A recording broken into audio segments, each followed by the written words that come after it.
A la última ponencia de la mañana, en donde vamos a recibir por parte del doctor Marco Tulio Medina una presentación sobre casos clínicos de monitoreo videoelectroencefalográfico. Es un honor para nosotros contar con la participación del doctor Marco Tulio Medina. Realmente él es uno de los exponentes latinoamericanos de la neurología. Realizó sus estudios de medicina en la Facultad de Ciencias Médicas de la Universidad Nacional Autónoma de Honduras, neurología en el Instituto de Neurología Manuel Velasco Suárez en México, neurofisiología clínica en la Universidad Aix-Marseille, perdón mi francés, Francia, y epileptología pediátrica del adulto en el Centro Saint-Paul Marsella, también en Francia. Ha desempeñado como el director regional de la American World Federation de Neurología. También ha sido el presidente de la Federación Panamericana de Sociedades Neurológicas. Actualmente es el representante o el chair de las enfermedades tropicales y regionales para América Latina de la World Federation. Así que realmente es un honor presentarlo y que nos comparta un poco de sus conocimientos. Bueno, en primer lugar, muy agradecido por la invitación.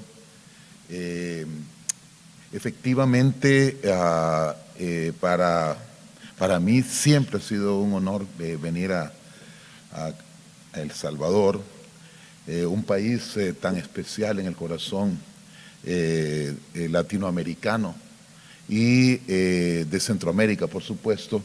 Y el día de hoy yo deseo mostrarles algunos casos clínicos de monitorización por videoelectroencefalografía. Yo tuve la oportunidad de formarme con dos grupos, como se mencionaba previamente en mi hoja de vida. Uno en el Centro Saint-Paul en Marsella, en la Escuela de Epileptología de Marsella, en el cual la videoelectroencefalografía era un aspecto toral para, sobre todo, la definición de síndromes epilépticos. Y posteriormente en Los Ángeles, en UCLA, con el profesor Antonio Delgado Escueta, quien él tenía dos programas principales. Uno de cirugía de epilepsia y el segundo sobre genética de las epilepsias, que también tiene una importancia en este contexto. De tal manera de que yo quisiera tal vez durante el periodo en que yo he trabajado en esta área, que ya son 34 años, desde el año de 1990 en el cual estuve en Marsella y luego en UCLA, y continuamos trabajando con mis maestros en los últimos 30 años. Es decir, que ese trabajo me llevó a una colaboración en el cual el uso de esta tecnología es crucial para diferentes aspectos. Yo quisiera resaltar particularmente que en el caso de las indicaciones, yo podría decir de que la definición del tipo de crisis es algo crucial, asimismo como el de síndrome epiléptico. Sus indicaciones están ligadas también a cuando uno no tiene seguridad si algo es una crisis epiléptica o versus una crisis no epiléptica. Y ustedes saben particularmente lo que vemos en la práctica médica de muchas personas que presentan episodios en los cuales claramente no son epilépticos, pero que se sospecha al inicio. Imaginémonos una pérdida de conciencia por un síncope o una crisis no epiléptica psicógena, en el que efectivamente tenemos que estar seguros de que es o no una crisis epiléptica, porque de ello dependerá el tratamiento que brindaremos. Entonces es crucial, porque pérdida de conciencia, todos hemos tenido la oportunidad de ver un paciente y quedamos con la duda, ¿fue una crisis epiléptica o fue una crisis no epiléptica? Por supuesto, nos ayuda a definir si una persona tiene una verdadera crisis, una crisis epiléptica, su frecuencia, el hecho también de su uso crucial actualmente en cirugía de epilepsia, la definición para el estatus epilépticos, ¿verdad? En el cual recordemos de que el estatus epilépticos hay una variedad de estatus epilépticos dependiendo del tipo de crisis, incluyendo el grupo que conocemos como estatus epilépticos no convulsivo. Y luego, por supuesto, para investigación científica. Entonces yo voy a ir viendo, les voy a ir analizando varios de estos aspectos y de su utilidad. Por supuesto, la clasificación de la Liga Internacional contra la Epilepsia, con la cual yo he estado ligado en los últimos 25 años, a través de diferentes entidades, ha tenido un impacto en el trabajo y además en la opinión que tiene, por ejemplo, la Organización Mundial de la Salud.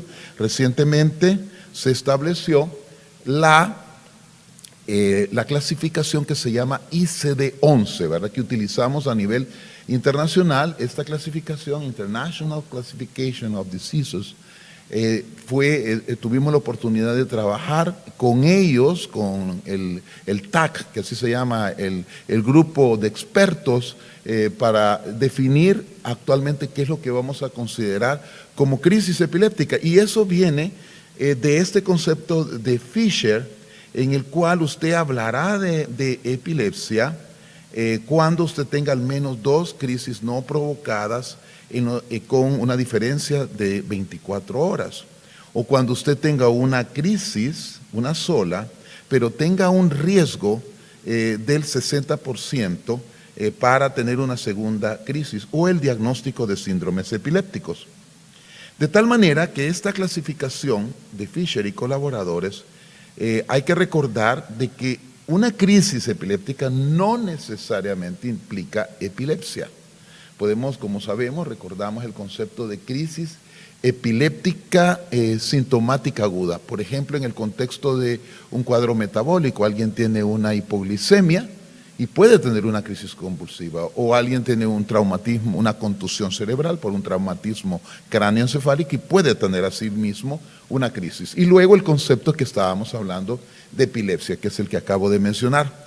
Pero actualmente las crisis, como sabemos, las dividimos en focales, generalizadas o desconocidas, y los tipos de epilepsia igualmente se denominan focales, generalizados, o puede haber una combinación de ambas, o desconocidos. Y luego está el tema de los síndromes epilépticos. Y dentro de las etiologías, una lesión estructural, imaginémonos una displasia cortical, o una causa genética, por ejemplo, una epilepsia de ausencias, o una causa infecciosa, o una causa metabólica, o el grupo interesante actualmente de epilepsias inmunes o desconocidos.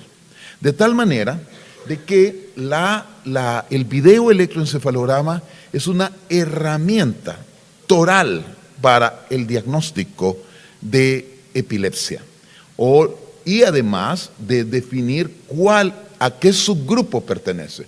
Usted no puede hacer un diagnóstico de epilepsia si no tiene un electroencefalograma. Idóneamente, la prueba absoluta que tendríamos es filmar una crisis.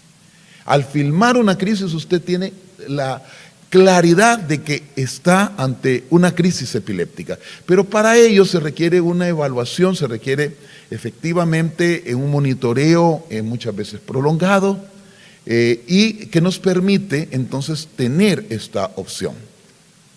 Por supuesto, en el laboratorio clínico tenemos la oportunidad de ver la actividad eléctrica cerebral y simultáneamente la filmación de la crisis. Pero, por ejemplo, en la escuela de Marsella, el uso de la poligrafía, que también se usa en sueño, en estudios de sueño, la poligrafía nos sirve para evaluar otros elementos. Imaginémonos una mioclonía. Imaginémonos si la mioclonía es una mioclonía que tiene un componente, en vez de una sacudida muscular, una atonía. o queremos saber si hay un componente tónico en una descarga. Entonces, la poligrafía, que es el estudio simultáneo eléctrico cerebral con el uso, con la evaluación de músculos, nos permite hacer esas diferencias. Esas diferencias en el caso de crisis epilépticas en el cual hay un tipo de crisis muy específico. Por supuesto, nos permite ver cuál es la propagación eléctrica de la descarga. Barbara Schwartz, mi amiga en UCLA, le encantaba hacer el análisis de cómo una crisis puede ir progresando con el tiempo asociado a las manifestaciones clínicas de un paciente.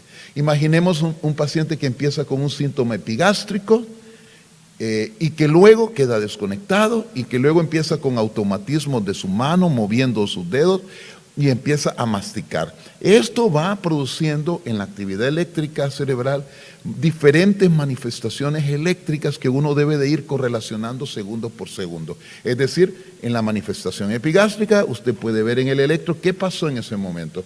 Cuando pasa al siguiente segundo, si hubo la desconexión y usted ve la actividad eléctrica, y luego así sucesivamente. Usted va a ir en la evaluación video electroencefalográfica, debe de haber una descripción cuidadosa electroencefalográfica de lo que va pasando segundo por segundo, y luego simultáneamente las manifestaciones clínicas. Entonces usted hace como una descripción de dos cosas: una, la actividad eléctrica, y dos, las manifestaciones clínicas. Y esto nos ayuda desde el punto de vista cerebral. ¿Qué es lo que está pasando? ¿Es una crisis generalizada realmente? ¿Es una crisis focal? ¿O simplemente no sabemos? ¿Y qué tipo de crisis? Bien, efectivamente entonces la clasificación del 2017 de la Liga Internacional contra la Epilepsia también tiene que ver con otros dos conceptos muy cruciales. Si la crisis es focal, se inicia en una parte del cerebro. Antes utilizábamos el término parcial en la clasificación de 1981, pero en la del 2017 ya hablamos de crisis focales, que es el término que vamos a usar. Y hay dos componentes: si la persona está despierta o si tiene una alteración de la conciencia, es decir, tiene un impaired awareness. Y claro, la palabra awareness en inglés, que quiere decir estar dándose cuenta del entorno, puede ser muy sutil. Y la única manera para saber si una persona tiene un problema del awareness es preguntarle o decirle una palabra, o recuerde esto en el momento en que está teniendo el síntoma, o haga esta orden, saque la lengua, o cuente cuánto es 2 más 2. Es decir, la persona que está haciendo el video electro debe empezar a explorarla en el momento de la crisis, ver cómo están las pupilas, qué pasa con los labios, qué pasa con el estado del awareness, del darse cuenta. Y luego las crisis generalizadas, por supuesto, pueden haber crisis motoras, ¿verdad? Y, por ejemplo, las crisis tónico-clónicas clásicas u otras motoras como las mioclonías, y crisis generalizadas de ausencia. Entonces, usted tiene con este tipo de conceptos, usted puede definir qué tipo de crisis epiléptica es y entonces darse cuenta y poder clasificarlas. Y por supuesto, cuando hablamos ya de crisis focales, hay una cantidad de síntomas, por ejemplo, con automatismos, ¿verdad? Los pacientes pueden incluso caminar, pueden frotarse las manos, pueden hacer automatismos con sus piernas, pueden hacer automatismos realmente violentos, como por ejemplo las crisis hiperkinéticas, pareciera que están peleando, o los espasmos infantiles, ¿verdad?, en lactantes, las crisis atónicas, como ocurre en el síndrome de Lennox-Gastaut o el síndrome de Doose, las crisis mioclónicas, que hay una cantidad de epilepsias con mioclonías, las crisis tónicas, y luego las que no tienen manifestaciones motoras, por ejemplo, autonómico. Para poner un ejemplo, una persona empieza a tener manifestaciones autonómicas, por ejemplo, incremento de la respiración, o puede tener una alteración pupilar, o puede tener paro de la conducta, o puede tener una alteración cognitiva en ese momento y empieza a tener un pensamiento raro, para poner un ejemplo, o puede tener manifestaciones emocionales o sensoriales. En las crisis generalizadas, por otro lado, las dividimos en tónico-clónicas, clónicas, tónicas, mioclónicas, una forma que empieza con mioclonías y luego tónico-clónicas, etcétera, etcétera. Y luego las ausencias que pueden ser típicas, atípicas, por ejemplo en el síndrome de Lennox-Gastaut, o las mioclonoastáticas que fueron descritas por mi maestra, la doctora Biujó, o las mioclonías palpebrales. En las mioclonías palpebrales, la persona, que es el síndrome de Gibbon, la persona empieza a parpadear rápidamente y eso es una crisis. Y usted lo ve en el electroencefalograma. Bien, les voy a mostrar entonces algunos casos. Esta es una fotografía de un libro que publicamos con mis maestros en el año del 2005. Yo quisiera, en medio está mi maestra, Michelle Biujó, que fue mi maestra de electroencefalografía, falleció hace alrededor de 2 semanas, mi querida maestra. Al lado está Antonio Delgado Escueta, Pierre Janton, Charlotte Dravé y Renzo Guerrini. Es un libro sobre solo epilepsias mioclónicas, ¿verdad? Pues en memoria a ella estoy dando esta charla a mi maestra de electroencefalografía en Francia. Ella, Michelle, desarrolló en la escuela de Marsella lo que ahora usamos, que es una parte toral del entendimiento de la epileptología, los síndromes epilépticos. Entonces, el último de los libros fue en el año 2019. Hace algunos años Michelle me dice, Marco, deberías de traducir el libro al español, porque mira, está en japonés, está en chino, está en francés, está en inglés, y no está en español. Por supuesto, maestra, vamos a hacer el esfuerzo. El libro lo tradujimos con Natalio Fejerman, que también falleció algunos años, un eminente epileptólogo. Charlotte me regaló su tesis, mi querida maestra, esta tesis de la encefalopathie épileptique de l'enfant avec pointon long diffuse. Y ella hablaba de ese concepto, de que una epilepsia puede ser una encefalopatía y que una epilepsia tiene un trazado electroencefalográfico específico, como este de punta onda lenta difusa, menor de 2.5 ciclos por segundo. Es un tipo de alteración eléctrica muy específica que se puede ver en el síndrome que luego lo conocimos como síndrome de Lennox-Gastaut. Un síndrome muy famoso, en el cual el doctor Lennox, un eminente epileptólogo electroencefalografista, lo describió, y luego el profesor Henri Gastaut igualmente. Pero fue la tesis de Charlotte Dravé, del año de 1965. Estamos hablando hace ya casi 60 años. Bien, en este tipo de epilepsia, y este es un paciente de Saint Paul, en el cual vemos cuando tiene una crisis tónica. Y ustedes ven el importante artefacto eléctrico muscular y la contracción. Pero si ustedes ven, abajo está la electromiografía. Entonces se colocan electrodos en diferentes partes. Y cuando hay mucho artefacto, una de las áreas donde uno ve mejor la actividad eléctrica es en el vértex, en la parte central. Ahí uno puede ver si hay una actividad rápida, como ocurre en este caso, una actividad de polipuntas rapidísima asociadas a la crisis tónica. Y esta frecuentemente ocurre no solamente en el día, sino que en la noche. Entonces los pacientes hacen una crisis así. Bien, voy a tratar este síndrome. Esta es una paciente que vio Charlotte, que tenía un estatus de ausencia con pequeñas mioclonías. Le llamó ella el síndrome de Dravé, le llamó a este tipo de crisis obtundation status, una crisis de desconexión con pequeños brinquitos, mioclonías. Este fue una paciente cuya epilepsia fue empeorada por el uso de medicamentos que actúan sobre los canales de sodio, la motrigina, por ejemplo. O este otro paciente que tiene una mutación del canal de sodio. Si ustedes le ven los brazos, las manos, van a ver pequeñas mioclonías y está desconectado.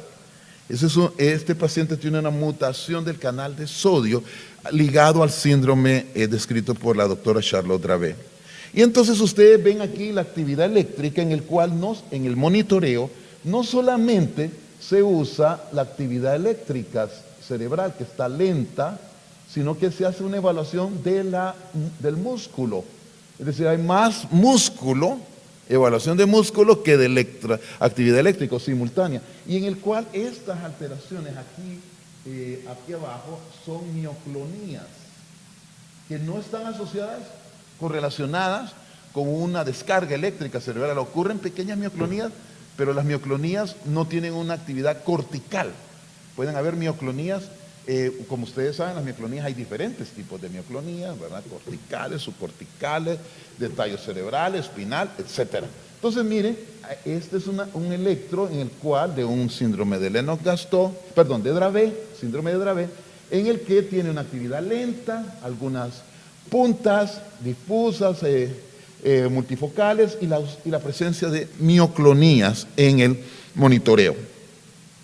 Por supuesto, hay otros síndromes que también están asociados a encefalopatía epiléptica. Por ejemplo, el síndrome de Ohtahara, en el cual hay un brote supresión. Ustedes ven que el electro está totalmente plano y luego ocurre una descarga que le llaman, a esto se le llama burst suppression.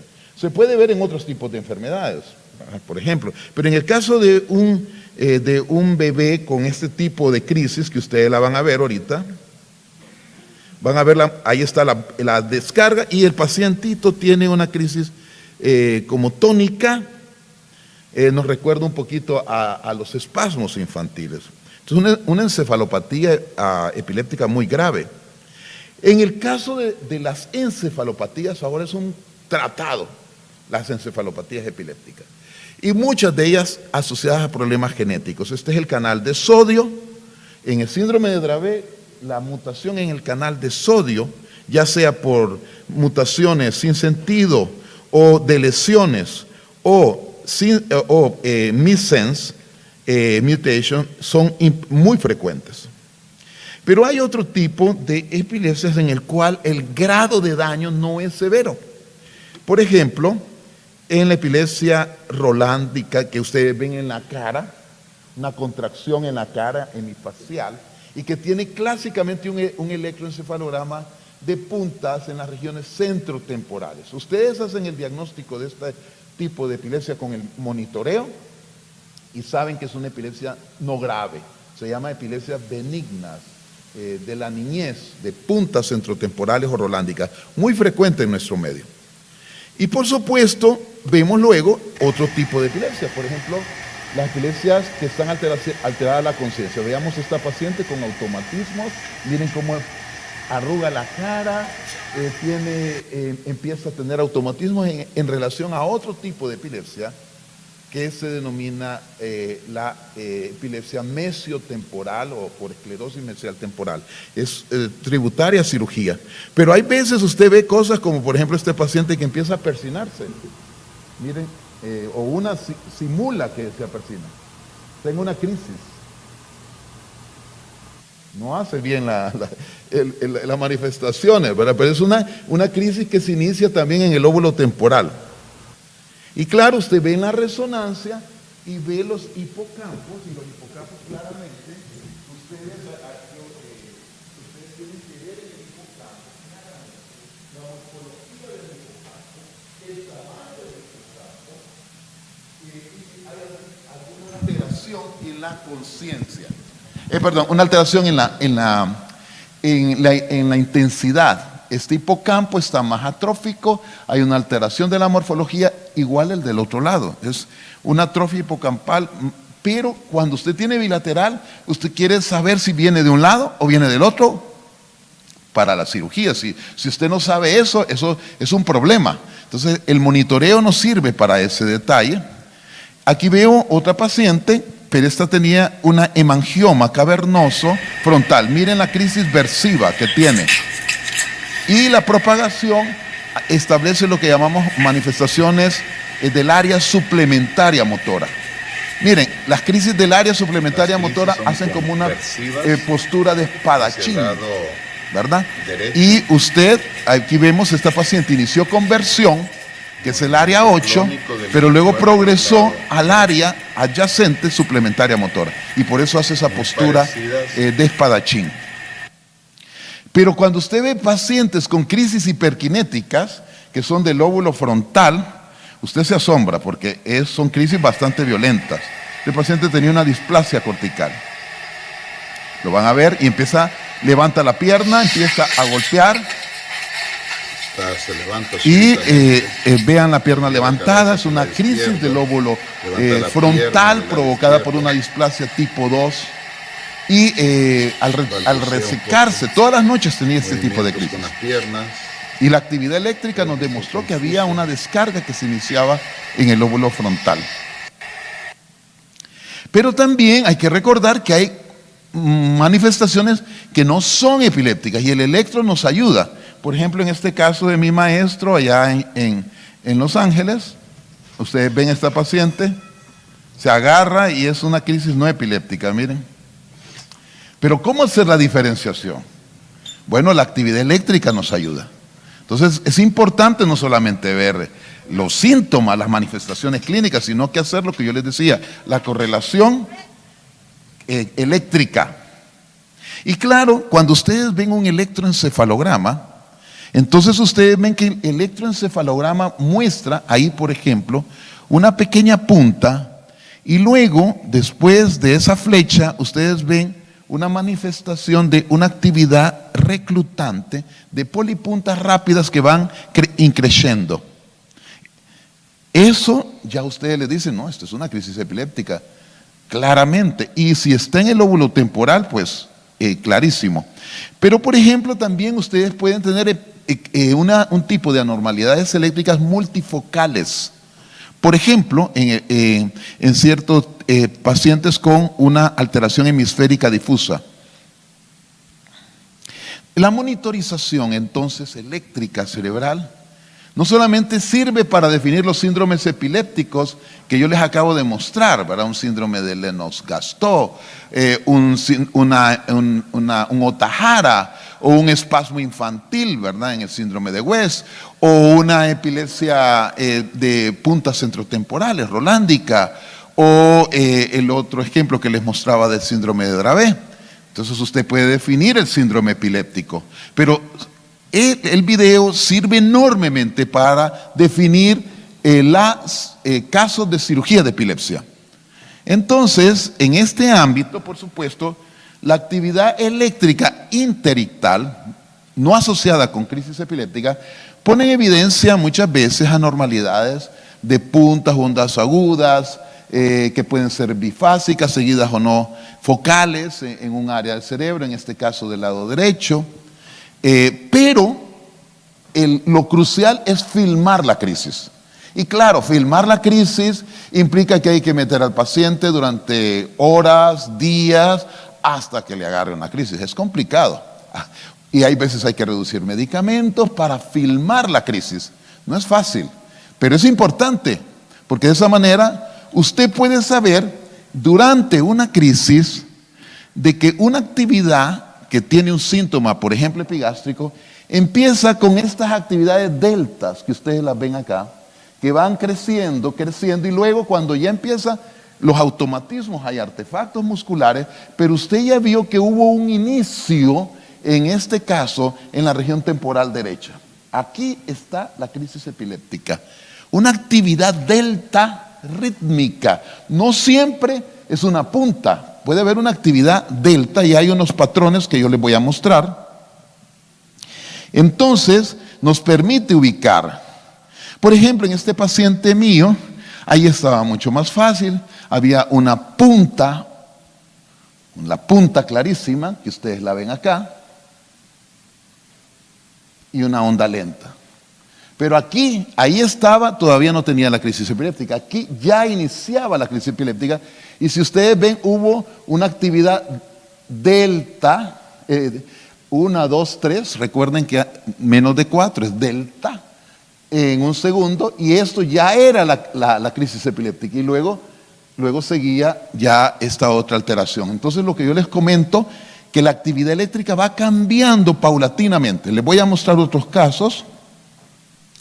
Por ejemplo, en esto una actividad delta, teta, y nos ayuda a lateralizar. Bien, Eversole estableció en el 96 unos patrones eléctricos y él decía, el tipo 1 de crisis epiléptica focal del lóbulo temporal, en el cual había una actividad rítmica de 5 a 9 ciclos por segundo y era teta. Veamos como en este caso mío, en el cual yo logro filmar una crisis epiléptica y eléctricamente empiezo a ver estas actividades. Miren, inicialmente 1, 2, 3, una actividad y entremezclado hay puntas y artefactos, pero esa actividad que es una actividad tipo 1 y está asociada a esta alteración eléctrica, de resonancia, en el cual uno de los hipocampos la morfología está alterada. Este hipocampo, usted ve hiperintenso, no ve CA1, CA2, aquí sí lo ve, miren, esta linita media negrita es las células del hipocampo, es una pequeña esclerosis mesial temporal que luego la constatamos. Luego está la de tipo 2, donde el ritmo es más lento, como en este caso de un paciente que operamos, tenía una displasia, o este otro. Ustedes ven la actividad delta importante como inicio de la crisis. Miren, este es el hemisferio cerebral del lado izquierdo y este es el hemisferio cerebral del lado derecho. Durante la crisis ocurren estas grandes ondas lentas, delta. Ese es el inicio de la crisis y la persona empieza a tener una cantidad de síntomas que hay que asociarlos. Aquí vemos un hipocampo totalmente atrófico, es bilateral, pero es de predominio derecho. Miren qué pequeñito es el hipocampo y con el cambio de la señal. Es una atrofia hipocampal y asociada con esa actividad eléctrica que yo les acabo de mencionar. Esta paciente tenía un síntoma epigástrico al inicio, muy desagradable. Ella se agarraba el abdomen y luego se desconectaba. Y ustedes ven aquí que esta paciente tenía actividad, algunas ondas agudas, ondas lentas. Luego, durante la cirugía, hacemos electrocorticografía y entonces vemos si ese lóbulo está descargando. Efectivamente, en este caso, vemos puntas, ustedes las ven ahí, de alto voltaje durante la electrocorticografía, durante la cirugía ya de epilepsia, o en este caso. Entonces, yo suelo hago el video electro y luego voy al quirófano con el neurocirujano, hacemos electrocorticografía y claro, quitándole el hueso uno ve las puntas, pero facilito, ¿verdad? Es más, usted puede mapear qué áreas del cerebro están descargando. Y uno le puede, sobre todo en el caso de displasias corticales, decirle, mira, tienes que retirar un poco más porque esta área del cerebro está descargando bastante. O en el caso de patología dual. Bien, aquí vemos otro paciente y al momento de la cirugía, ¿verdad? Aquí está la resección con una amígdalo-hipocampectomía y la biopsia no necesariamente es una esclerosis mesial temporal. Puede ser, como en este caso, una displasia cortical. Entonces miren, en los niños es más frecuente que uno observe en epilepsias focales displasias corticales. Y en adultos más frecuente esclerosis mesial temporal. Entonces hay que recordar que las dos formas de epilepsia más graves son asociadas a displasia cortical o asociadas a esclerosis mesial temporal. Este paciente tenía una displasia cortical.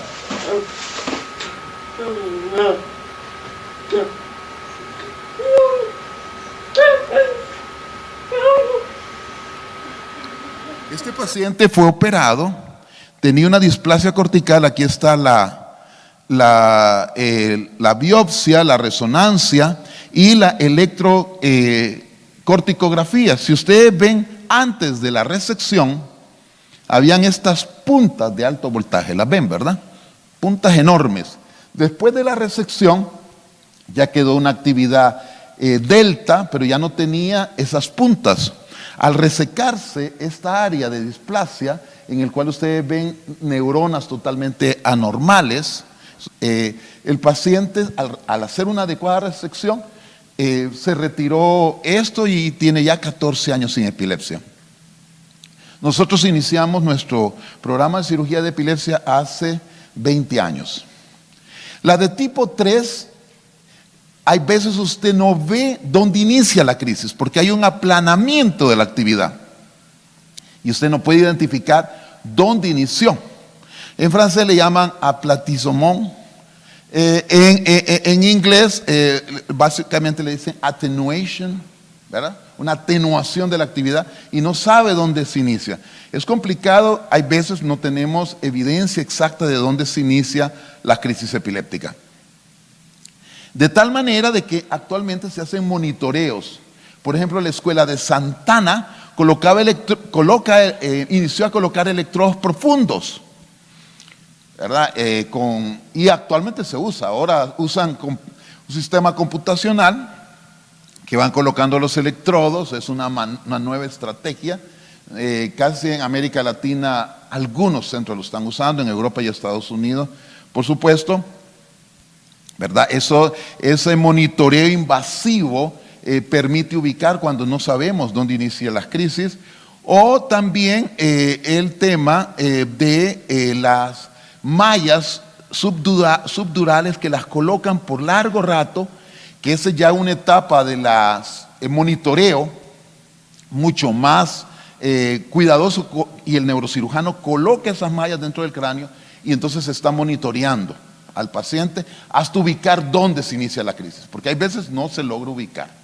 Entonces se necesita esta segunda estrategia con monitoreo ya invasivo, propiamente dicho. La persona anda deambulando con su cráneo ahí, con los electrodos dentro de su cráneo, y para el monitoreo eléctrico. Y esto ya en los centros de epilepsia más avanzados se lleva a cabo este tipo de monitoreo, ¿verdad? Que ustedes ven acá. Y entonces uno puede, con el monitoreo invasivo, ver dónde inicia la crisis epiléptica. Y si ustedes ven acá, en este electrodo pareciera iniciar y luego se propaga, porque esto nos permite ver la propagación que yo les decía. La actividad eléctrica puede ser determinada dónde se inicia. Bien, este tipo también de monitoreo, colocando estas mallas subdurales, también nos ayuda a definir qué áreas no pueden ser tocadas, porque son elocuentes. Imaginémonos una crisis cerca del área del lenguaje. Ahora bien, también nos sirve en el caso para otro tipo de entidades, las epilepsias autoinmunes. Yo les voy a mostrar un caso de Rasmussen, el doctor Theodore Rasmussen del MNI, del Montreal Neurological Institute, describió un tipo de epilepsia que se llama epilepsia partialis continua. Esta pacientita que yo vi hace ya 22 años, tenía estas crisis continuas en el hemicuerpo del lado izquierdo, ustedes lo ven. Decían, es epilepsia partialis continua, le decían. Pero la realidad era un Rasmussen, que es una enfermedad autoinmune. Esta paciente luego generó una miastenia gravis. Es uno de los pocos casos con esa doble combinación. Entonces no podíamos controlarla. Y ustedes ven, había un hemisferio cerebral del lado derecho atrófico, y el electroencefalograma nos ayudaba a observar que la actividad eléctrica cerebral estaba bastante lenta. Ustedes ven ondas delta, polimorfas. Cuando usted ve una actividad lenta, polimorfa quiere decir que primero está una forma, luego tiene otra forma irregular, y usted ve eso, usted sabe que hay una lesión estructural. Actividad delta polimorfa persistente, PPDA, quiere decir daño estructural cerebral. Y si observa con puntas, entonces usted tiene una actividad epileptiforme asociada a una lesión estructural cerebral, como en este caso. Esta paciente le dimos de todo y no mejoró. Aquí ustedes ven que ambos hemisferios cerebrales están siendo afectados, y vemos una zona inflamatoria en el hemisferio cerebral del lado derecho, y la cirugía fue llevada a cabo por un amigo de mi maestro, el profesor Olivier de Lalande, de París. Hizo una hemisferotomía, increíble, el hombre, una habilidad enorme.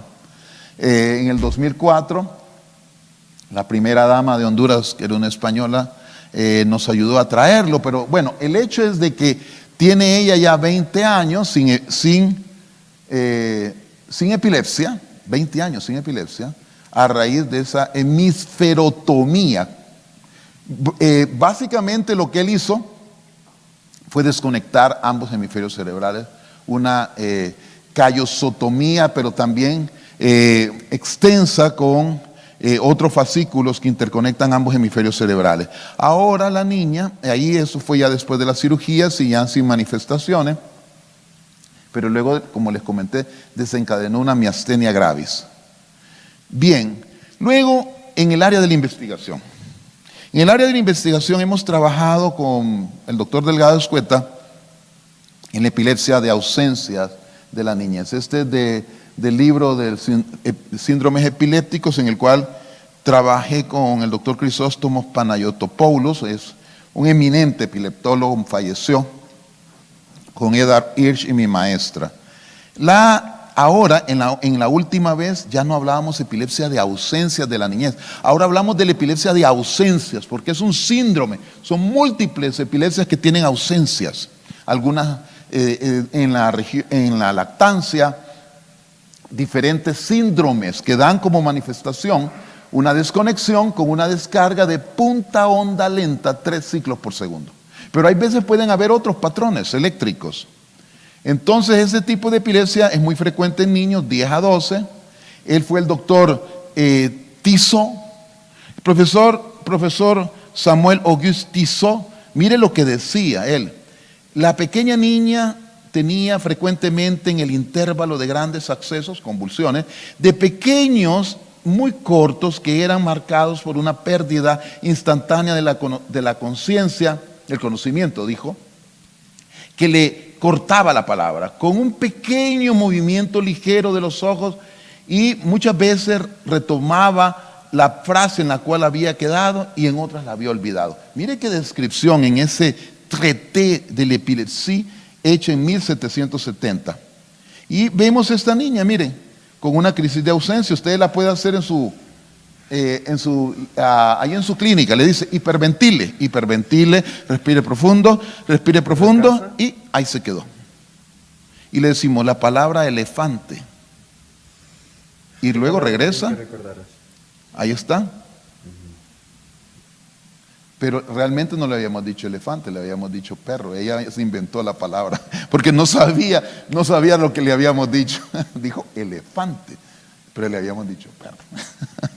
Usted explora ahí en ese momento la paciente. Entonces usted ve una descarga de punta onda lenta, 3 ciclos por segundo, y tiene el diagnóstico.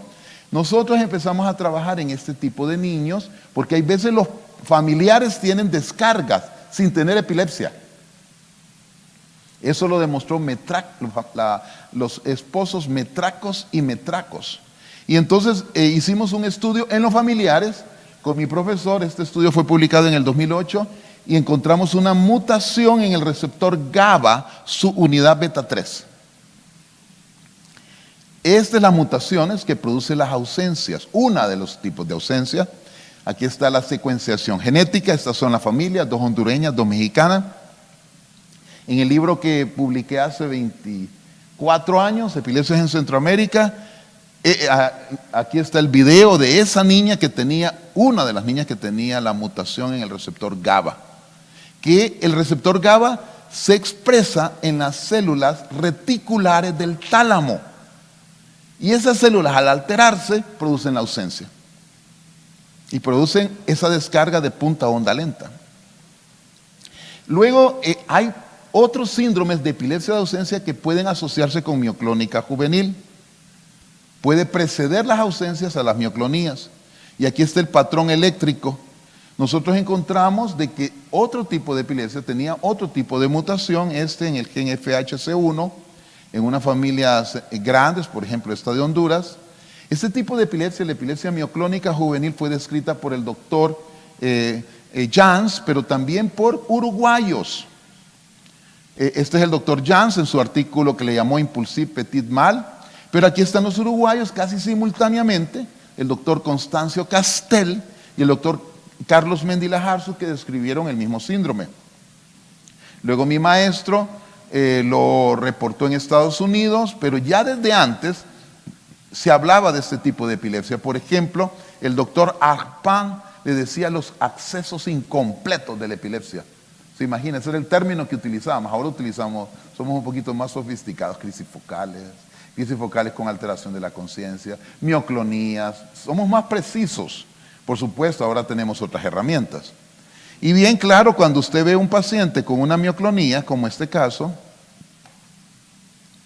vamos a ver si parece ser, pero básicamente, si ustedes me creen, es un brinco enorme que hace el paciente en una mioclonía, pero también puede asociarse a otro tipo de crisis, tónico-clónicas, como esta. Una crisis tónica, aquí está el artefacto muscular en el electro, y empieza con la crisis tónico-clónica. Es decir, estos pacientes tienen mioclonías, tienen crisis tónico-clónicas y ausencias. 3 tipos de crisis. El mismo paciente. Y usted ve una descarga que se denomina de polipunta onda lenta. Aquí las están viendo. Y con la electromiografía usted ve una sacudida en la electromiografía. Y ocurren sobre todo cuando hace un monitoreo de 24 horas, descargas más frecuentes en la mañana. Entonces, la definición de este tipo de epilepsia mioclónica juvenil se acompaña de crisis mioclónicas, con o sin pérdida de la conciencia, o pueden haber también crisis tónico-clónicas o ausencias. Este es ahora el concepto, y el electroencefalograma pone las descargas de polipunta onda, y usted hace el diagnóstico. Usted le pregunta al paciente, ¿usted tuvo una convulsión, un adolescente? Sí, sí tuvo convulsión. ¿Y en las mañanas no le ocurre que se le caen las cosas de las manos? Sí. Y usted hace un electro y tiene polipunta onda, o filma al paciente, tiene el diagnóstico, mioclónica juvenil. Y es una enfermedad genética. Nosotros trabajamos por espacio de 25 años para describir. Esta era una familia de Belice que fui a ver, llevamos el electro allá a Corozal, y efectivamente varios miembros familiares no tenían epilepsia, pero tenían un electro anormal. Y ese es otro concepto que yo les quiero recalcar. Si no hay síntomas, aunque tengan un electro alterado, ustedes no dan tratamiento, no tratan al electroencefalograma, tratan las manifestaciones clínicas, ¿de acuerdo? Si alguien les dice, no, mire que el paciente es nervioso y tiene un electro anormal, no le tienen que dar un antiepiléptico, tiene que haber crisis epiléptica. Este es otro concepto importante. Este es el artículo que publicamos con Suzuki de la mutación del FHC1. Ahora se sabe que esto produce alteración del desarrollo de la corteza cerebral. Este es el último artículo que publicamos en el New England, que se llama un gen del ICK. Y el video, solo para que ustedes sepan, también sirve para animales. Mire, este ratoncito que tenía una mutación, tenía descargas eléctricas. Es decir, sirve para investigación a nivel básico, para modelos animales. Muchas gracias por su atención.